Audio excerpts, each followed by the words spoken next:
పడిపోతావని భయపడితే నడక రాదు, ఓడిపోతావని భయపడితే విజయం రాదు. భయం వీడి ప్రయత్నిస్తూ పోతే ఫలితం అదే వస్తుంది. జీవితం చాలా చిన్నది. ఎవరినో ద్వేషిస్తూ కాలాన్ని వృధా చేయకు. క్షమించడం నేర్చుకో, సంతోషంగా గడపగలవు.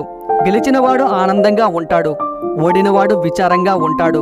అవి రెండూ శాశ్వతం కావు అని తెలిసినవాడు నిత్యం సుఖంగా ఉంటాడు. మితిమీరిన ఓర్పు పిరిగితనం అవుతుంది.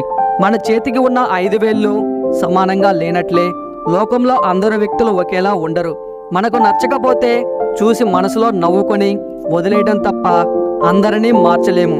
అలా మార్చాలనుకోవడం అవివేకం. కాలం ఎప్పుడూ ఒకేలా ఉండదు. నిన్ను ఏడ్పించే వాళ్ళకే ఏడ్వాల్సిన టైం వస్తుంది. కాస్త ఓపిక పట్టు. కష్టపడితే బ్రతుకు విలువ తెలుస్తుంది. దూరం అయితే మనిషి విలువ తెలుస్తుంది. చిరునవ్వు, మౌనం అనేవి 2 గొప్ప ఆయుధాలు. చిరునవ్వు ఎన్నో సమస్యలకు దారి చూపిస్తే, మౌనం ఎన్నో సమస్యలను మన దగ్గరికి రాకుండా చేస్తుంది. తప్పు లేని చోట తలవంచకు, నమ్మకం లేని చోట వాదించకు.